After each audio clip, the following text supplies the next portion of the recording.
कहते हैं जिस ओर जवानी चलती है उस ओर जमाना चलता है। नमस्कार दोस्तों, मैं हूं आपका साथी रतीश शिवम त्रिवेदी। तो साथियों, आजकल जवानी किस खेल की तरफ चलती है, उस खेल की तरफ जो खेल नहीं जज्बा है। हिंदुस्तान की हर गली, हर मोहल्ले, हर कोने में इसे आसानी से देखा जा सकता है। यही वो मैदान है जहां आंखों में सपने पलते हैं और हर चौके छक्कों पर दिल की धड़कनें रफ्तार पकड़ लेती हैं। जी हाँ, बात क्रिकेट की हो रही है, क्योंकि जैसे एक वक्त पर कहा गया था कि ठंडा मतलब कोका कोला, वैसे ही भारत में खेल का मतलब आज भी क्रिकेट है। बाकी खेलों से लोगों को कोई शिकायत नहीं, लेकिन दीवानगी सिर्फ इसी खेल के नाम पर है। तो क्रिकेट की ऐसी दीवानगी कि वो अब राजनेताओं के भी सिर चढ़कर बोलने लगी है। उत्तर प्रदेश के सीएम योगी आदित्यनाथ ने बीसीसीआई से मांग कर डाली है कि यूपी में रणजी की 4 टीमें होनी चाहिए। 25 करोड़ वाली आबादी के राज्य में सिर्फ एक क्रिकेट टीम, इसकी अपेक्षाओं और आकांक्षाओं के साथ नाइंसाफी है। आज इस एपिसोड में हम सिलसिलेवार आपको समझाएंगे कि सीएम योगी की इस मांग में कितना दम है, बीसीसीआई का इस बारे में क्या कहना है और खेल के जानकार इस बारे में क्या कहते हैं। और मैं तो बार बार बीसीसीआई से भी कहूंगा कि उत्तर प्रदेश के अंदर, इतने बड़े प्रदेश में 25 करोड़ की आबादी में एक टीम है, कम से कम 4 टीम उत्तर प्रदेश से होनी चाहिए और उत्तर प्रदेश को ये मौका जरूर मिलना चाहिए। दरअसल सीएम योगी आदित्यनाथ को कुछ दिन पहले लखनऊ के इकाना स्टेडियम में आयोजित यूपी T20 लीग के फाइनल मुकाबले का निमंत्रण मिला था। सीएम यहां पहुंचे और उन्होंने खिलाड़ियों से मिलने के बाद क्रिकेट से जुड़े मुद्दों पर अपनी राय रखी। इस बीच उन्होंने देश में क्रिकेट को संचालित करने वाली और दुनिया के सबसे अमीर क्रिकेट बोर्ड बीसीसीआई से अनुरोध किया कि उत्तर प्रदेश की प्रतिभाओं को आगे बढ़ाने के लिए एक नहीं बल्कि 4 टीमों का गठन किया जाए। 4 टीमें? कौन सी 4 टीमें? यही सोच रहे हैं ना आप? तो चलिए आपको बताते हैं कि ये 4 टीमों की थ्योरी आखिरकार है क्या। मगर सीएम ने और क्या कहा, पहले ये भी जान लीजिए। उन्होंने आगे कहा कि 25 करोड़ की आबादी वाले उत्तर प्रदेश जैसे राज्य के लिए सिर्फ एक रणजी टीम होना न्याय संगत नहीं है। यूपी में यहाँ लाखों युवा क्रिकेट खेलते हैं और उनमें से बहुतों को सही मंच नहीं मिल पाता। अगर 4 टीमें होंगी तो खिलाड़ियों को ज्यादा मौके मिलेंगे और भारतीय क्रिकेट टीम को ज्यादा फायदा होगा। क्रिकेट हमारे लिए सिर्फ जीतने का खेल नहीं, बल्कि हर गेंद पर जंग लड़ने का नाम है। हार से सबक लेना, दबाव में शांत रहना और गिरे तो फिर उठ खड़े होना, यही हमें क्रिकेट सिखाता है। इसलिए ये खेल नहीं बल्कि हमारी पहचान है। लेकिन अब जरा ध्यान दीजिए उत्तर प्रदेश पर। हमारे देश का सबसे बड़ा प्रदेश, 25 करोड़ से ज्यादा आबादी और 75 जिले। इतना बड़ा प्रदेश, इतनी बड़ी जनसंख्या और फिर भी इस प्रदेश के पास सिर्फ एक रणजी टीम है। क्या ये न्याय संगत है?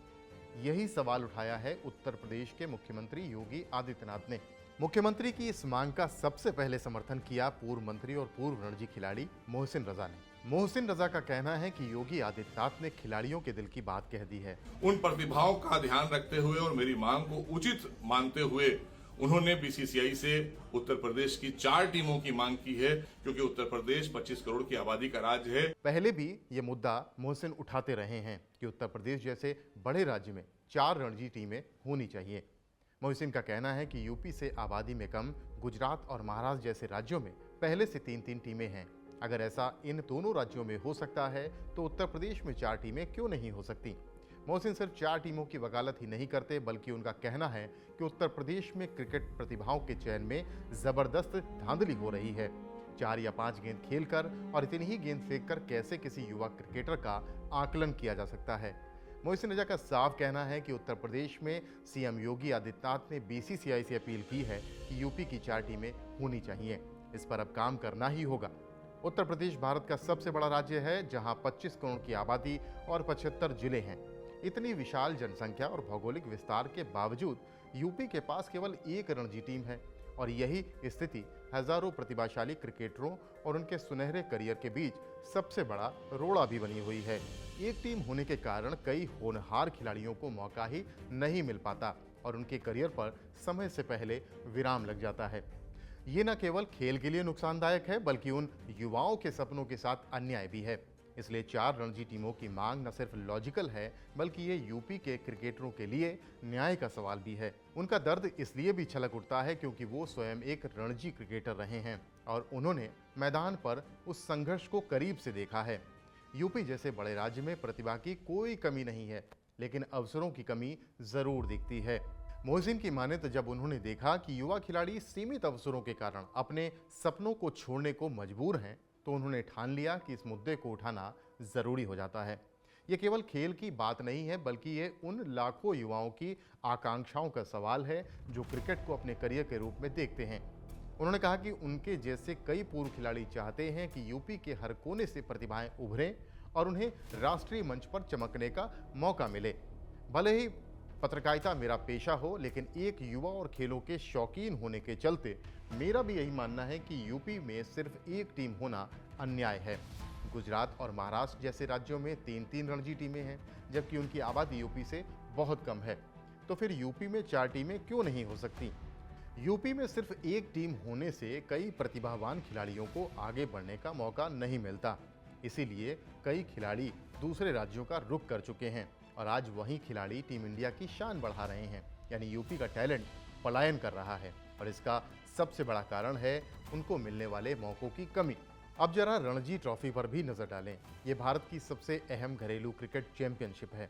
1934 से हर साल बीसीसीआई इसका आयोजन करता है। फिलहाल 38 टीमें इसमें हिस्सा लेती हैं और यही वो टूर्नामेंट है जहां अच्छा प्रदर्शन करने वाला खिलाड़ी सीधे टीम इंडिया की नज़र में आ जाता है। लेकिन यूपी, जिसकी आबादी पूरी दुनिया के कई देशों से ज़्यादा है, वहाँ के खिलाड़ियों को केवल एक टीम में जगह पाने के लिए लड़ना पड़ता है। नतीजा साफ है, हजारों खिलाड़ी बिना मौका पाए ही खेल छोड़ देते हैं। पूर्वांचल क्रिकेट एसोसिएशन भी इस मुद्दे को लगातार उठाता रहा है। उनका कहना है कि यूपीसीए यानी उत्तर प्रदेश क्रिकेट एसोसिएशन सिर्फ 40 जिलों को कवर करता है। बाकी 35 जिलों के खिलाड़ी या तो बाहर जाकर खेलते हैं या फिर क्रिकेट छोड़ देते हैं। पूर्वांचल एसोसिएशन 2005 से बीसीसीआई से मान्यता पाने के लिए दरवाजे खटखटा रहा है। हाई कोर्ट और सुप्रीम कोर्ट तक गया, लेकिन अब तक कोई ठोस नतीजा नहीं निकला। उनका सवाल भी वही है, जब छोटी छोटी आबादी वाले राज्यों की अपनी टीमें हो सकती हैं, तो 25 करोड़ की आबादी वाला यूपी सिर्फ एक टीम से कैसे प्रतिनिधित्व कर सकता है? ऐसा नहीं है कि यूपी में एक रणजी टीम को और ज़्यादा करने की बात पहली बार हो रही हो। यूपी में यह कैंपेन पूर्वांचल क्रिकेट एसोसिएशन पिछले कुछ वर्षों से लगातार चला रहा है। SM Arshad Purvanchal cricket association के सेक्रेटरी हैं। अरशद की माने तो सीएम योगी ने सही कहा है कि यूपी में युवा क्रिकेटरों को और मौके मिलने चाहिए और यूपी की एक नहीं और भी रणजी टीमें होनी चाहिए। अरशद कहते हैं कि इसी कमी के चलते कई खिलाड़ी दूसरे प्रदेशों की तरफ रुख कर चुके हैं। अरशद का कहना है कि पूर्वांचल की आबादी 8 से 10 करोड़ के आसपास मानी जाती है। उनका एसोसिएशन साल 2005 में बीसीसीआई में मान्यता पाने के लिए गया था, लेकिन 20 सालों में अभी तक उनको मान्यता नहीं मिल पाई है। पूर्वांचल क्रिकेट एसोसिएशन साल 2020 में इस मुद्दे पर सफल नहीं होने के बाद सुप्रीम कोर्ट तक पहुंचा। हालांकि सुप्रीम कोर्ट ने उन्हें इस मामले को इलाहाबाद हाईकोर्ट ले जाने की बात कही।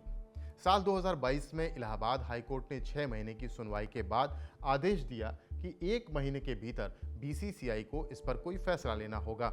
इसके बाद 16 दिसंबर 2022 को बीसीसीआई के संयुक्त सचिव जयेश जॉर्ज, अरुण धूमल, हिमांग अमीन, बिश्वा पटनायक समेत 5 लोगों ने वीडियो कॉन्फ्रेंसिंग के जरिए पूर्वांचल क्रिकेट एसोसिएशन के मान्यता दिए जाने के मामले पर लंबी बातचीत की, लेकिन बातचीत का कोई नतीजा नहीं निकला। बीसीसीआई ने पूर्वांचल एसोसिएशन को 18 पन्नों का एक पत्र भेजा और कुछ शर्तें, जिनका नतीजा फिलहाल अभी तक कुछ भी नहीं निकला है। पूर्वांचल एसोसिएशन का कहना है कि वो युवा क्रिकेटरों के भविष्य के लिए किसी भी हद तक जाने को तैयार हैं। अपनी हसरतें पूरी करने के लिए बच्चे पसीना बहाते हैं या फिर प्रदेश छोड़कर किसी अन्य प्रदेश चले जाते हैं। इसी प्रतिभा पलायन को रोकने के लिए पूर्वांचल क्रिकेट एसोसिएशन बाकी बचे खिलाड़ियों की लड़ाई लड़ रहा है। एसोसिएशन के अन्य पदाधिकारी अपनी बातों के समर्थन में एक डेटा भी देते हैं। उनका कहना है कि साल 2009 के हिसाब से चंडीगढ़ की आबादी 10,60,000, अरुणाचल की 12,60,000, बड़ौदा की 21,80,000, गुजरात की 4 करोड़, उत्तराखंड की 1 करोड़, गोवा की 18,20,000, मुंबई की 1 करोड़ 84 लाख, मणिपुर की 27 लाख, मेघालय की 26 लाख, नागालैंड की 22,80,000, त्रिपुरा की 36,60,000 है। इन सभी राज्यों की अपनी रणजी टीमें हैं। महाराष्ट्र और गुजरात की 3-3 टीमें हैं, तो यूपी की आबादी इतनी होने के बावजूद उसकी एक टीम क्यों होनी चाहिए? क्रिकेट पत्रकार भी मानते हैं कि 4 रणजी टीमों की मांग लॉजिकल है, मगर साथ ही एक और सच्चाई है। यूपीसीए में भाई भतीजावाद और जुगाड़ की संस्कृति। वरिष्ठ पत्रकार जफर इरशाद कहते हैं कि यहाँ टैलेंट दबा दिया जाता है और जुगाड़ वाले खिलाड़ी जगह बना लेते हैं। यही वजह है कि मोहम्मद शमी जैसे खिलाड़ी को यूपी छोड़ना पड़ा। हाँ, किस्मत और टैलेंट साथ हो तो खिलाड़ी कुलदीप यादव और रिंकू सिंह की तरह यहाँ से निकलकर भी टीम इंडिया तक पहुंच ही जाते हैं, लेकिन सभी की किस्मत इतनी मेहरबान नहीं होती। कई प्रमुख समाचार पत्रों में काम करने वाले आसिम मुखर्जी का कहना है कि उन्हें ऐसा लगता नहीं कि हाल फिलहाल में यूपी की रणजी टीम 1 की जगह 4 होने जा रही है। बीसीसीआई का ऐसा करने का कोई प्लान भी नहीं देखता।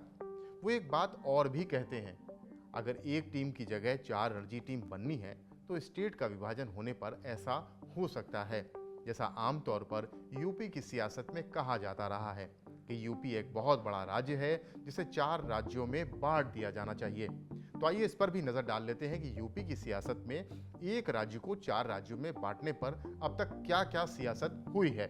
क्रिकेट से जुड़े पत्रकारों का कहना है कि बीसीसीआई फिलहाल यूपी को 4 हिस्सों में बांटकर टीम बनाने की दिशा में कदम नहीं उठा रहा। हाँ, अगर राज्य का विभाजन होता है, जैसा कि सियासत में कई बार मांग उठ चुकी है, तब ऐसी संभावना बन सकती है। याद कीजिए 2011 में मायावती ने यूपी को 4 हिस्सों पूर्वांचल, पश्चिम प्रदेश, बुंदेलखंड और अवध में बांटने का प्रस्ताव रखा था। बाबा साहब डॉक्टर भीमराव अंबेडकर भी बड़े राज्यों के विभाजन के पक्षधर रहे थे, लेकिन योगी आदित्यनाथ और बीजेपी खुद यूपी को एकजुट रखने की बात करते हैं। लेकिन जब क्रिकेट की बात आती है तो मुख्यमंत्री जी 4 क्रिकेट टीमें बनाने की मांग कर डालते हैं। तो अब सवाल यही है कि अगर यूपी को 4 हिस्सों में बांटने की राजनीतिक बहस हो सकती है, तो खिलाड़ियों के भविष्य के लिए 4 रणजी टीमें बनाने की बहस क्यों नहीं? तो रणजी ट्रॉफी क्यों इतनी अहम है, आइए अब आपको इसका इतिहास भी बता देते हैं। रणजी ट्रॉफी टूर्नामेंट हमारे देश के युवा क्रिकेटरों के लिए एक सपने जैसा होता है। दरअसल रणजी ट्रॉफी भारत में खेली जाने वाली एक प्रमुख घरेलू प्रथम श्रेणी क्रिकेट चैंपियनशिप है।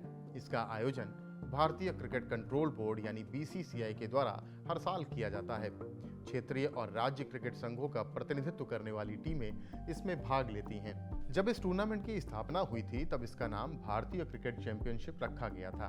हालांकि 1935 में इसका नाम बदलकर रणजीत सिंह के नाम पर रखा गया, जो अंतर्राष्ट्रीय क्रिकेट खेलने वाले पहले भारतीय थे। उन्होंने साल 1896 से 1902 तक इंग्लैंड के लिए खेला। इस चैंपियनशिप में मुंबई क्रिकेट टीम अब तक की सबसे सफल टीम है। इसके नाम 42 रिकॉर्ड हैं। हालांकि केरल क्रिकेट टीम के खिलाफ साल 2024-25 का फाइनल जीतने के बाद विदर्भ क्रिकेट टीम वर्तमान चैंपियन है। सबसे पहले बीसीसीआई के संस्थापक एएस डिमेलो ने राष्ट्रीय स्तर की प्रथम श्रेणी चैंपियनशिप प्रतियोगिता का विचार प्रस्तावित किया था। जुलाई 1934 में शिमला में बीसीसीआई की बैठक के बाद प्रतियोगिता को शुरू किया गया, जिसमें पहली बार 1934-35 में मुकाबला हुआ। प्रतियोगिता का पहला मैच 4 नवंबर 1934 को मद्रास और मैसूर के बीच तब के मद्रास और अब के चेन्नई के चेपक मैदान में आयोजित किया गया था। वहीं साल 2020 और 21 में रणजी ट्रॉफी टूर्नामेंट को कोविड-19 महामारी के कारण रद्द कर दिया गया था। टूर्नामेंट की शुरुआत के बाद से ये पहला सीजन था जब इसका आयोजन नहीं किया गया था। रणजी ट्रॉफी टूर्नामेंट प्रथम श्रेणी दर्जा प्राप्त और बीसीसीआई सदस्यों के स्वामित्व और संचालित राज्य और क्षेत्रीय टीमें खेलती हैं।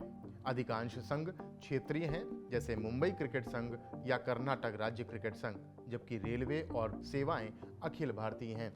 भारत के सभी 28 राज्यों का यहाँ प्रतिनिधित्व होता है। साथ ही 8 केंद्र शासित प्रदेशों में से 4 दिल्ली, चंडीगढ़, पुडुचेरी और जम्मू और कश्मीर, जो केंद्र शासित प्रदेश लद्दाख का भी प्रतिनिधित्व करता है।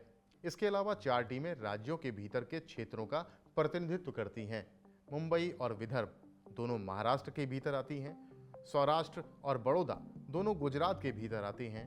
हालांकि महाराष्ट्र और गुजरात अलग अलग टीमों के रूप में भी खेलते हैं। और 2 अखिल भारतीय टीमें हैं, रेलवे जो भारतीय रेलवे का प्रतिनिधित्व करती है और सेवाएं जो भारतीय सशस्त्र बलों का प्रतिनिधित्व करती है। तेलंगाना राज्य का प्रतिनिधित्व हैदराबाद क्रिकेट टीम द्वारा किया जाता है। तो साथियों, हमने आपको यूपी के मुख्यमंत्री की एक बेहद अहम मांग के बारे में बताया। खेल से जुड़े जानकार इस बारे में क्या सोचते हैं, ये भी आपको बताया। रणजी ट्रॉफी का इतिहास भी आपको बताया। साथ ही आपको बताया कि क्रिकेट प्रशासक यूपी में 4 टीमें बनाने को लेकर क्या क्या तर्क दे रहे हैं। दरअसल अगर बीसीसीआई की इच्छा शक्ति हो तो ये सभी तर्क बेमानी हैं। यूपी में 4 क्रिकेट टीमें आराम से बनाई जा सकती हैं। यूपी में प्रतिभाओं की कमी नहीं है, कमी है तो बस मौका मिलने की। यूपी से निकलकर बहुत से खिलाड़ी टीम इंडिया तक पहुंचे हैं।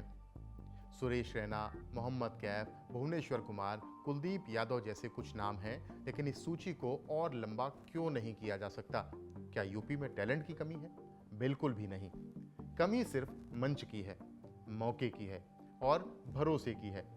और यही वजह है कि मुख्यमंत्री योगी आदित्यनाथ की यह मांग सिर्फ एक खेल की मांग नहीं, बल्कि लाखों युवाओं के सपनों और उनके भविष्य की मांग है। उम्मीद है कि देश में खेल संस्थाओं, बीसीसीआई, खेल मंत्रालय और खेल संघ इस बारे में सोचेंगे। फिलहाल इस एपिसोड में इतना ही। आगे फिर मिलेंगे किसी नए मुद्दे के साथ। नमस्कार।